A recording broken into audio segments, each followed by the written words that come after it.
Hi, welcome to PT with Dr. E, the channel dedicated to teaching you effective physical therapy techniques to help you conquer pain. I'm Eric, a doctor of physical therapy, and I'm here on this video to teach you 3 simple yet effective massage techniques to help you knock out that plantar fascia heel pain. For the first massage technique, we're going to use a table or a bed.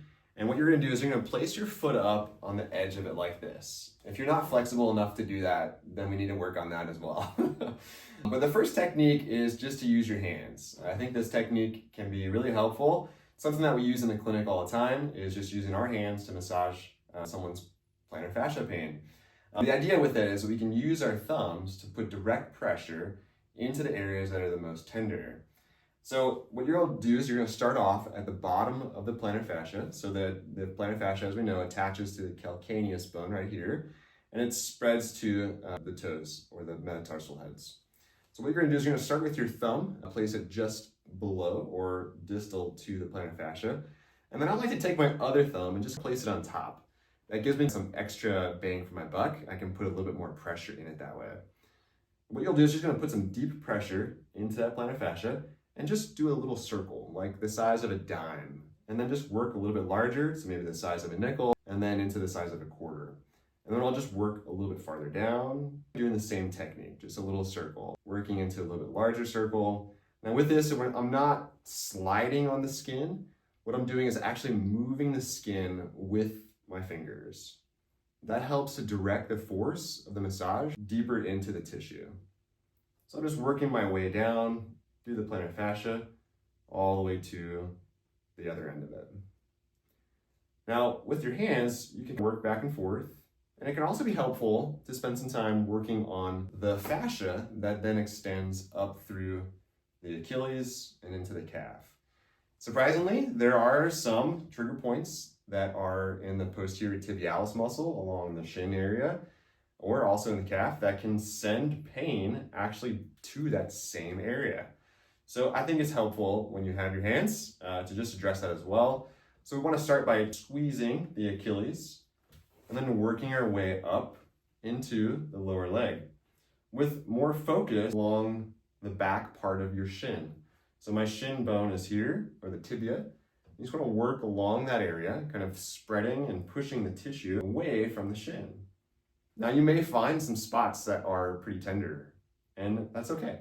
So if you do find a tender spot, like right here, I do a lot of running. This spot's a little bit tender for me. So I'm just gonna hold some pressure there.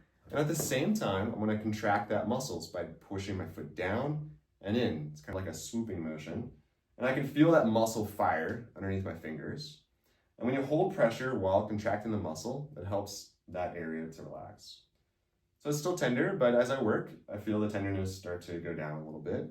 And this could potentially be a culprit for why I have plantar fascia pain sometimes in the morning. And what you'll do is just work down that muscle. You can contract and relax that muscle. Just hold pressure in those tender points. And then just a general calf massage by pressing into the calf muscle, kind of working down that area.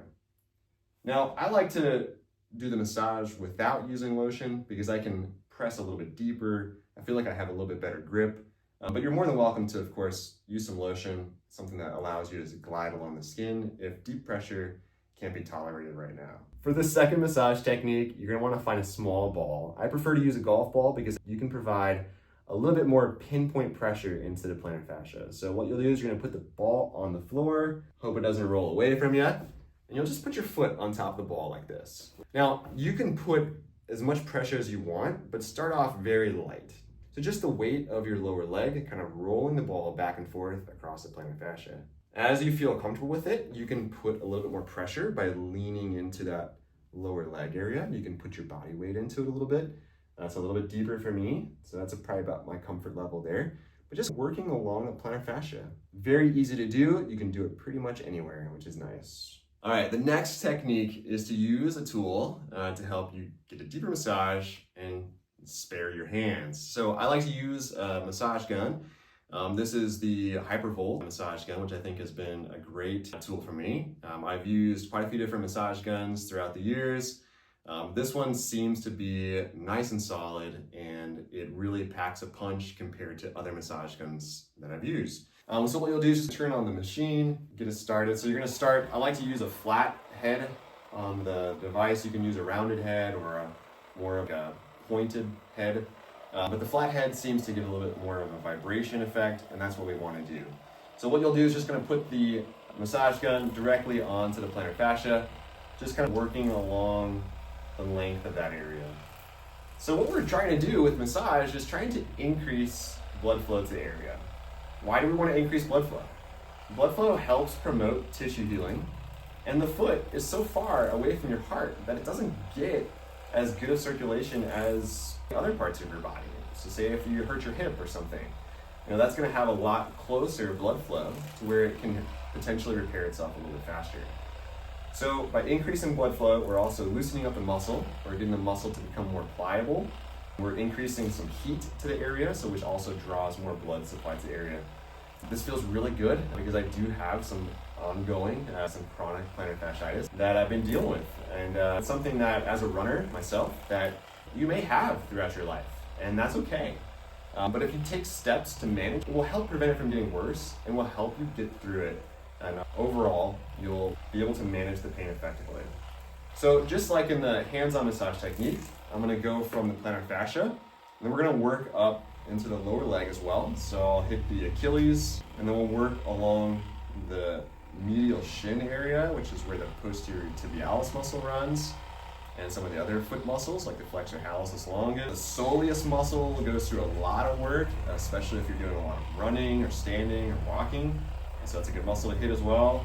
And the same thing with the hands-on approach is that you may feel some tender points in this posterior tibialis muscle or in the calf, and just spend some time on that point. You could also do some contracting and relaxing of that muscle while working on it. Great technique.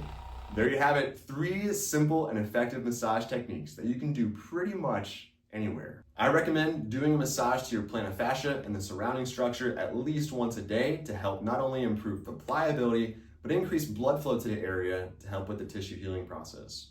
Now at the end of this video, I want to show you one last technique that I think can be really helpful, and that is my favorite stretch. To do this, you want to grab your favorite towel. It doesn't have to be anything fancy. I have this awesome Pokemon towel, which is one of my kids. What you'll do is you're going to take the towel and you're going to fold it lengthwise in half, and then again one more time in half. So we want to stretch the plantar fascia, and it's important to do that after your massage, because once your tissue is nice and loosened up from increasing blood flow to the area, that's a great time to capitalize on that pliability and get a really good stretch to the plantar fascia. Now, it can be challenging to stretch the plantar fascia. This is one technique that you can try. So what you'll do is you're going to put your leg at the end of your bed or a table like this. You're going to place the towel underneath your calf. It doesn't have to go up super high, but just high enough to go underneath your calf. So the weight of your leg presses down on the towel. Then you'll grab the towel, wrap it around the bottom of your foot, and pull it up like this. So as you can see, the towel is going to be stretching my big toe back as well as pulling my ankle back. Now when I pull on this towel, you should expect to feel a stretch through your calf and even into your foot. If your plantar fascia is really flared up and inflamed, you're gonna feel a pretty strong stretch through your foot, which is what we wanna get here. With this stretch, hold it for about 30 seconds and then relax. And do this about 2 to 3 times in a row. Super easy stretch that you can do. A great time to do this is right after your massage or doing some exercise, or maybe after you've been standing for a long time. Sit down and do this plantar fascia stretch. Thanks for taking the time to check out this video, and be sure to check out the channel for more content like this to help you better manage your pain and help you take charge of your life. See you on the next one.